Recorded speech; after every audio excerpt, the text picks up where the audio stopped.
Alright, you have throughout Algebra 1 and Algebra 2 solved formulas for different variables. So that's what we're looking at today. What we'll see that relates it to this unit that we're in now, other than square roots, because that does with the quadratic formula. Also, we'll just have some that are quadratics that we have to attack. So these are pretty simple, pretty fun. This first one says A equals pi r squared, area of a circle. A equals pi r squared, if I can write. Now, obviously, that one's already solved for A. The A is already all by itself. So what I want us to do is to solve that equation for R. We're going to get the R all by itself. So instead of it ending up saying A equals, we need to end up saying R equals. Okay, so just going to start with some basic middle school stuff.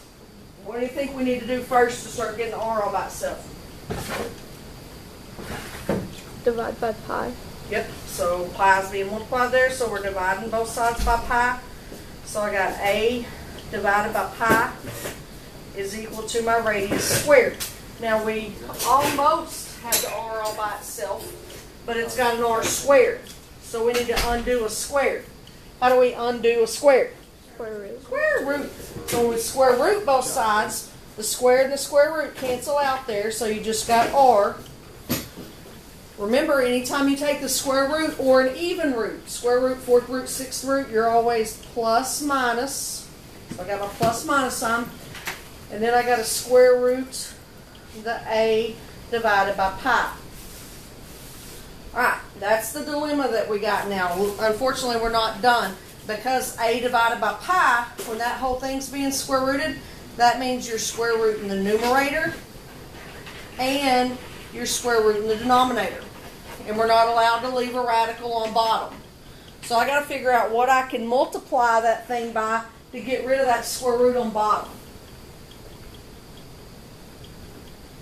What would cancel out the square root down there if I multiplied it by the square root of pi?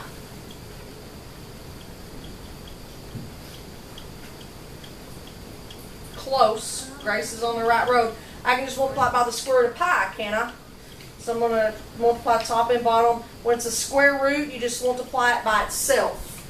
And the reason why that works out, what Grace was thinking about here, square root times the square root is just a square root. But then pi times pi is pi squared. So the square root and squared cancel out and just leave you the pi there. So we got R is positive or negative, square root of A times pi, just A times pi. And then on the bottom, square root of pi times square root of pi, we said is the square root of pi squared, which is just pi. So that would be your final answer.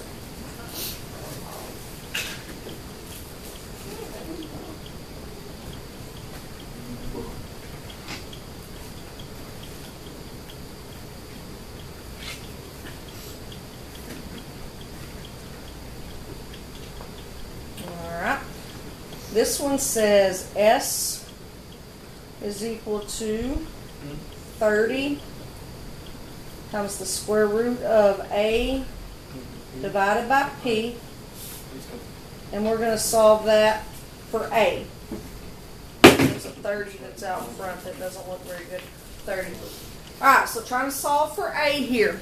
What do you think it would make sense to do first to start getting the A all by itself? Divide by 30. Good, Kaylee. We're going to get rid of that multiply by 30. Somebody first period said subtract 30, but it's being multiplied, so Kaylee's right in dividing it. So we'll have S divided by 30 is equal to the square root of A over P. I'm trying to get the A all by itself, but that whole right side's underneath the square root sign. Hint, hint. What might we try to do now? Good. Rachel, square it to get rid of that square root sign. So we're squaring this whole shebang, and when we go here and square that, the S and the 30. Spirit Week starts Monday. Prizes will be given out to those with the most school spirit. Monday is Mean Day. Also, don't forget to bring canned food for the food pantry. The first period with the most food will get a donut party and Sonic gift cards. Okay, so we're squaring the S and the 30. So we have S squared over 900.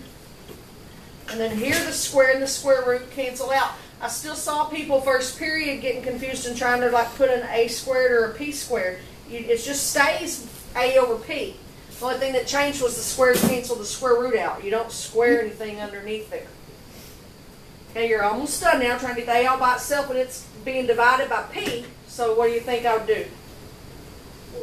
Multiply by P. Now the cool thing about P is it's the same as P over 1.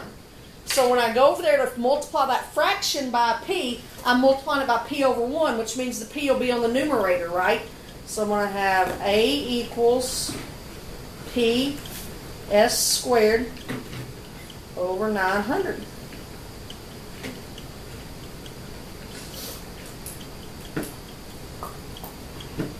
Does it matter how you write S or P? No, we talked about, that's a good question, Rachel. We talked about that first period too. Do you want to put the S squared or you want to put the P first?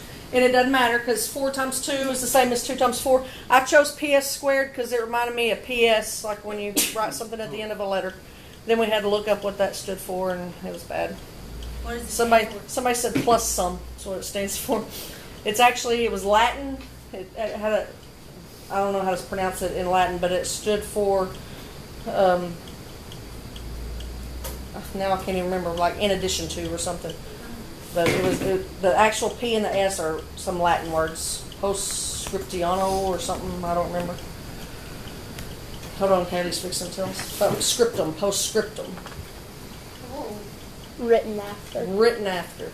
I said plus some, sounds better. Alright, now we got some fun stuff here. 2t squared. I was surprised that y'all knew about writing letters though. But I guess do you put PS when you send a text? No, you just send another text. So how do y'all know what? I remember in the 3rd grade I was in Miss Nichols' class and we all had to write a letter to ourselves for our senior year, and they said that they were going to give it back to us on our graduation day. Huh? Yeah, I think they usually do that at like some senior somewhere y'all have. Don't they? something. Do they give it back though? I've been thinking about that one. So even then y'all were still writing letters? Yeah. I wrote a letter recently. Really? To, oh, cool. That's pretty cool. That's rare nowadays. I used PS too. Plus some. Alright, so we got 2t squared minus 5t plus k equals 0. What type of equation did I just write up there? Is it... Oh, it is in standard form, good. But it's in standard form of what kind of equation? Is it Quadratic. Good, it's a quadratic. And that's what we've been doing this unit. We've been using the quadratic formula. X equals negative b plus minus square root of b squared minus 4 is equal over 2a. But in this case, it's t instead of an x. So usually we say x equals, so guess what I want you to solve for here? T. So we're going to say t equals, which means we're going to attack this thing just like we would if it were the quadratic formula. The only difference is we're not going to get number answers because look at what your c is. Your c is a k, so that's going to cause you to still have variables in your answer. Our a here is 2, our b is negative 5, and our c is k. Alright, so here we go. T equals negative b. My b is negative 5, so it'll be a positive 5. Plus or minus the square root. Negative 5 squared is 25. B squared is 25. Minus 4ac. All over 2 times 2. 2 times a is 4. Alright, now when we did this one, we actually had a numerical c. We knew its value. We ended up getting a number underneath the square root that we could either square root or break down. But now all I got underneath there is 25 minus 8k. I can't break that down because they're not like terms. One of them has a k and one of them doesn't. So there's no breaking down on that thing. Okay, so I asked first period, what do I do next here? I got all kinds of scary answers. What do y'all think? Remember what our original goal was to solve for t. So nothing. Right, I've done it. I've solved for t. Kaylee's right. On the far left side, I have t all by itself. So check on that. There's nothing else that can be simplified. I can't combine under the radical because one's got a k and one doesn't. I can't reduce because 5 over 4 doesn't reduce. So, that's it.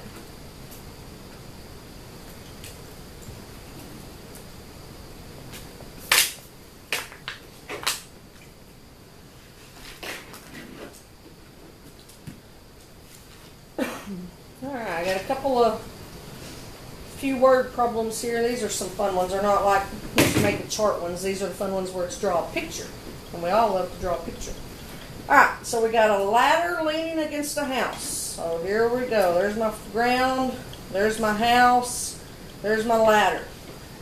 Other than my non-line there, what kind of picture was that supposed to have formed when you draw a ladder leaning against a house?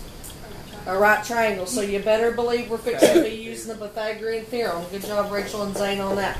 Alright, so we got a ladder leaning against the house. The distance from the bottom of the ladder here to the house here is 5 feet. So we know that leg. Oh, I thought it was writing up there.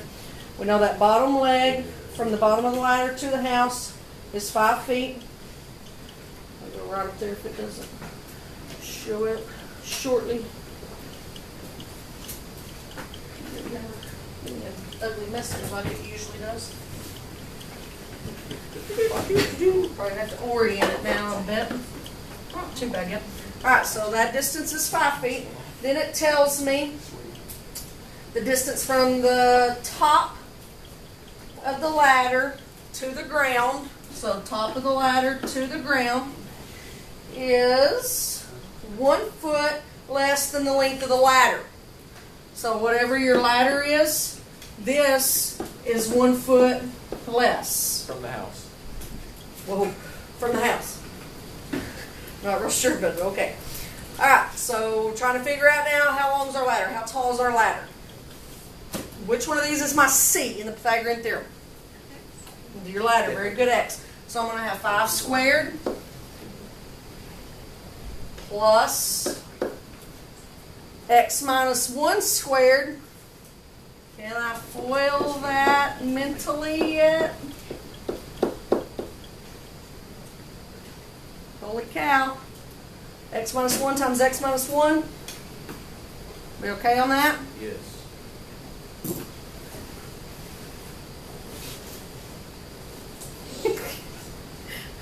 You were looking at me like, maybe, and then you started yawning, and then I couldn't read what you were looking at me like anymore. If you do X minus 1 times X minus 1, this is what you get. Alright, equals C squared. Alright, so I do see on the left side a couple of like terms, 25 and 1. So that's getting me 26. I know, do you see this? Okay, don't pay attention. If I subtract X squared from both sides, it's going to cancel out. So I've already combined the 25 and the 1 into 26, and I got a minus 2X right there. So how about if I add that 2X to both sides? So it'll make it a positive over here. Is that alright? So how long's my ladder? 13 feet. Add a kid. Divide by 2. And my ladder is, oh, there it goes on the orienting thing. What? My ladder is 13 feet. I don't think that's a common ladder length. Usually about 15. I think they go in 5-foot increments, not. But maybe that's what they had a 10-foot extended to, is how they were measuring it. Maybe. I don't know. Maybe. Maybe. They were standing on top of the little thing that says "Do not step on this." Oh. No, that's plastic. Step on that and breathe. You don't. Alrighty, now, very good on that one. I like that one. That's fun. That's similar to the light pole cast the shadow. Remember, y'all have seen those? That's similar there. Alright, this one, whoops, let me orient real fast.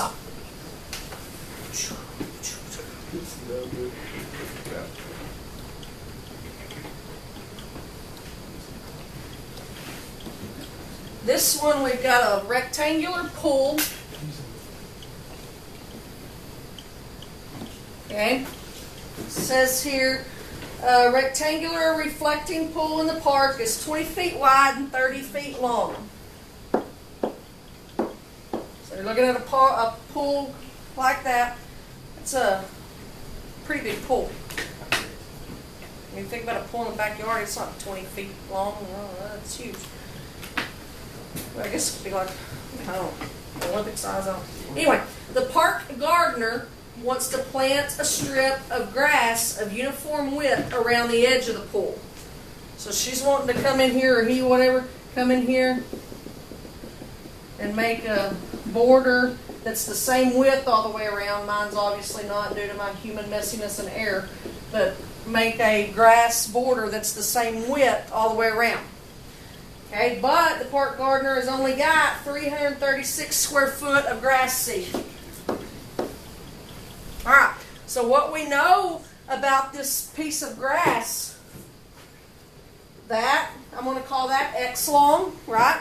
Because I ain't sitting down, because I don't know how long that is. So it'll be the same on every spot. Those would be the distance, because uniform means the same. So those would all be X's there, right?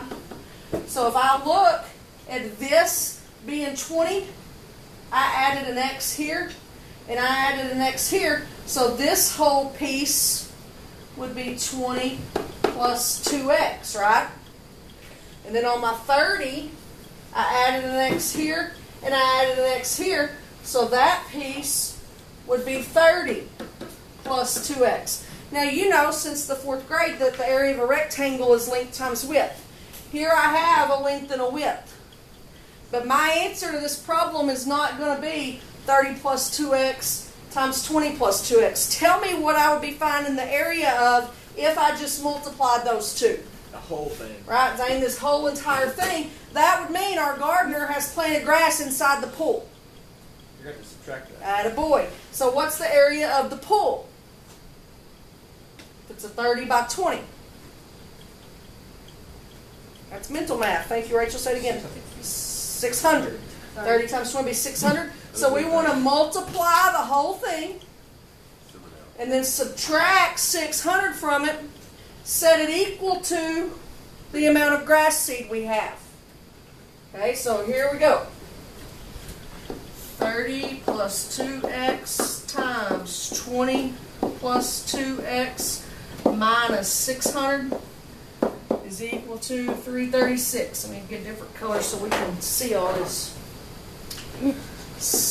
Foiling 600, 60x and 40x, hundo x, 4x squared. Bring down that minus 600. Zane's thinking about standard form already. He's on the right road. I like this because look at your 600s. It's hard to see on mine with all the mumbo jumbo, but I got a 600 and a negative 600, right? So they gone. Good job. Okay, Zane's already started moving this stuff around to get it in standard form, so he said put the 4x squared first.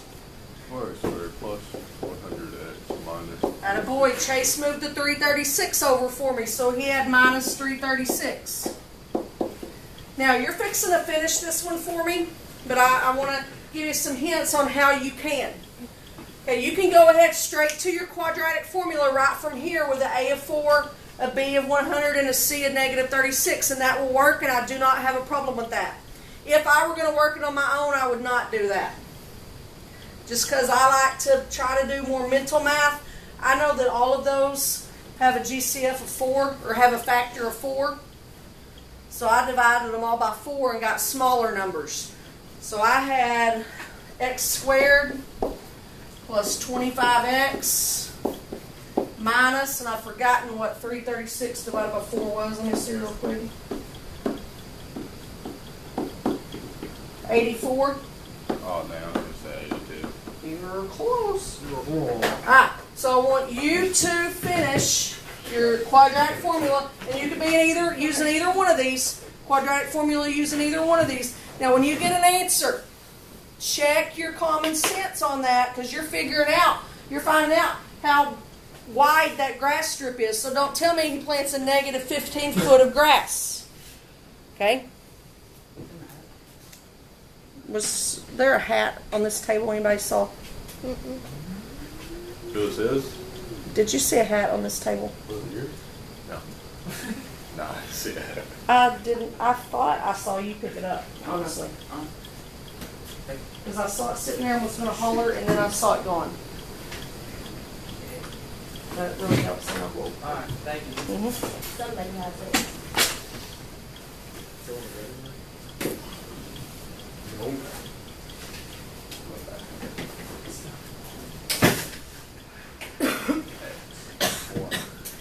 Come on, y'all get that one finished up.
We're gonna go for basketball.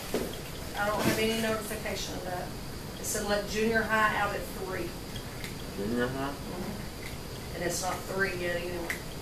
2.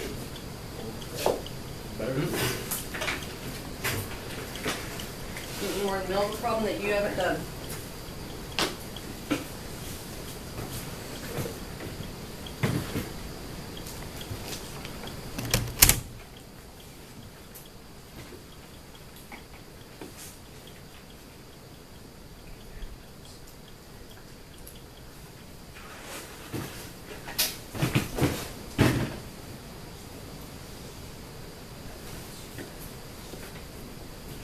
Students did like have to answer every question. No. I don't like both of those. You don't? Got notes.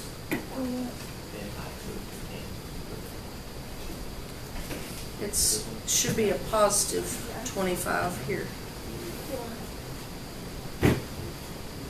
Maybe it's B?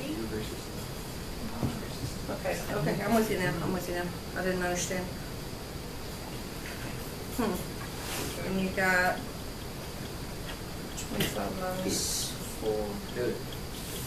Okay, this negative and negative is going to make that be add. So, 7. what was, that's not right there. Okay. It's not good. Thanks.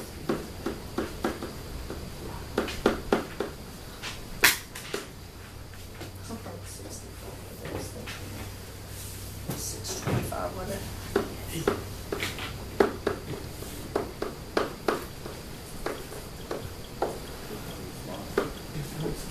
Alright, when we get here on the 4 times 1 times 84, that's a negative times a negative, so it's a positive. So you should be looking for a bigger number here because you're going to be adding 625 to something. So go ahead and get that knocked out, and you can square root it. What'd you get after you square rooted this? 31. 31? So we got 25 plus or minus 31, and then divided that by 2. So I'm not even going to do the minus. That's what I was telling you. 25 minus 31 is going to give you a Isn't negative. it negative 25? Ooh, yes, thank you. But still, I don't need to do the minus, but that would have messed me up in a second. So throw that out. But negative 25 plus 31, that's 6, isn't it? Mm-hmm. So then 6 divided by 2. My grass strip is Trace Elefito, 3 feet. Did you get it? Yes. All right, I got Uno Moss. One more. Did you get what we needed there, Zane? Yes, ma'am, I did.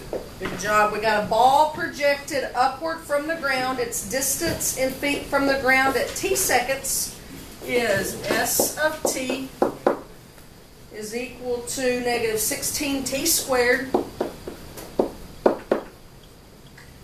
plus 64t. So if you think about what we're doing here, we know that's a quadratic. We know it's negative, which means it goes like a mountaintop. So we're looking at, here's our ground. The ball goes up, comes back down like that. I could plug any seconds in there, and that would tell me that's where that ball is, right? But my question, it says, at what times will the ball be 32 feet from the ground? So I could say my line here, just pretending is 32 feet. What two times did that happen? So where am I going to plug 32 into my equation? At a kid, Rachel, it's what I'm equal to. So I got 32 is negative 16t squared plus 64t. Now what do you need to do? Okay, she's put it in standard form by moving the 32. Zane agreed. So we got negative 16t squared plus 64t minus 32 is equal to 0. You got options again. You could go with an A and negative 16, a B is 64, a C and negative 32. That's fine. I divided them all by negative 16. That's just your personal choice. I don't care if you do it or not. If you divide them all by negative 16, you have t squared minus 4t plus 2. So that's just up to you which set of numbers you would rather work with. But you're in the quadratic formula right now, finishing this one off.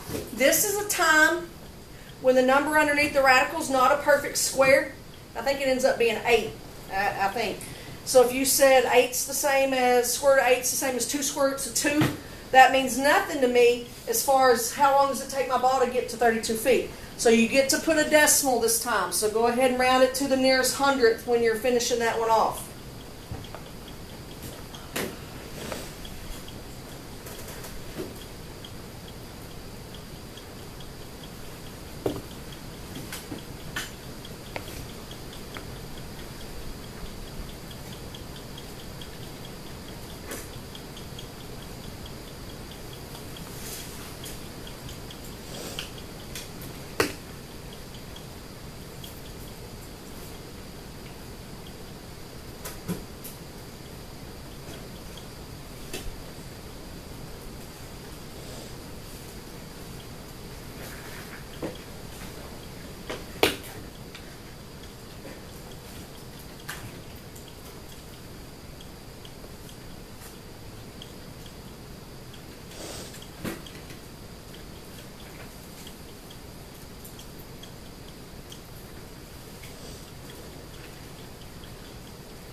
Got it?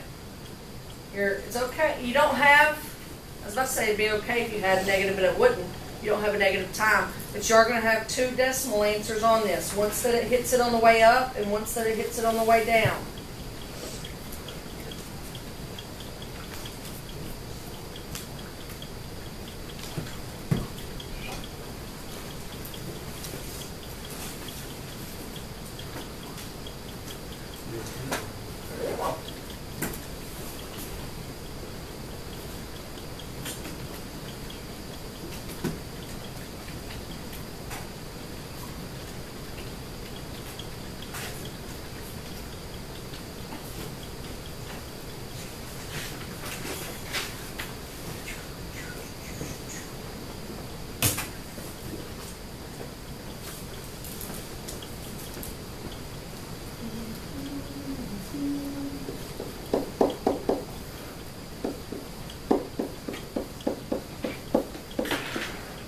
Alright, here's where I was talking about your 8, because 4 times 1 times 2 is 8, so 16 minus 8 is 8. Normally we would say the square root of 8 is 2 square roots of 2, but like I said, that doesn't do me a whole lot of good.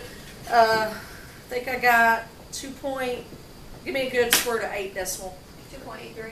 2.83. So I got, come on, there we go. 4 plus or minus 2.83 divided by 2. So I do actually have to work this out both times here. 4 plus 2.83 divided by 2 and 4 minus 2.83 divided by 2. 0.5 what would we get on the short time one? Point what? Point 585 right here? The short one, Yeah. I got 1.368. Did you have this? I don't know, I thought this was weird. Weird. Might have been Yeah, your finger found that squared button on accident. It looks like point what, RGT? 0.585. Yep, there we go. Got it, good. What was the long time? 3.4415. 3.415. Okay, so those would be my two answers to when the ball was 32 feet in the air. Now that 3.415 seems like a long time, but 32 feet is also pretty high to be throwing a ball in the air as well. So I don't know how you'd have to probably launch it or slingshot it or something to get it that high.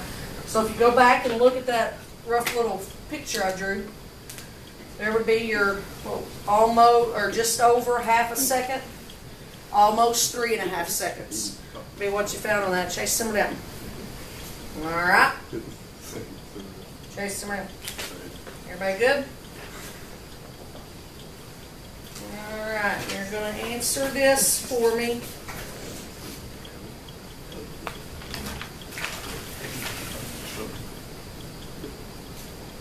I find one that's somewhat friendly to type in. All these are going to be hard to type in. Equal square root of KH.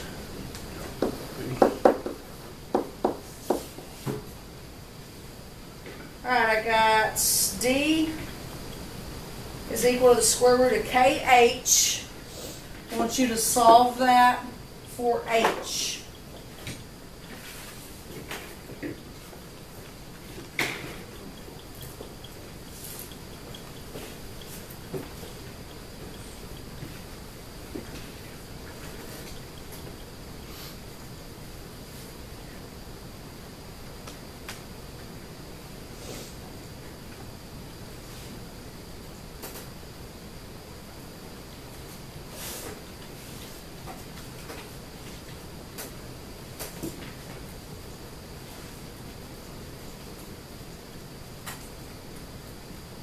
Just hit the button, so you might need to refresh if you're ready for it.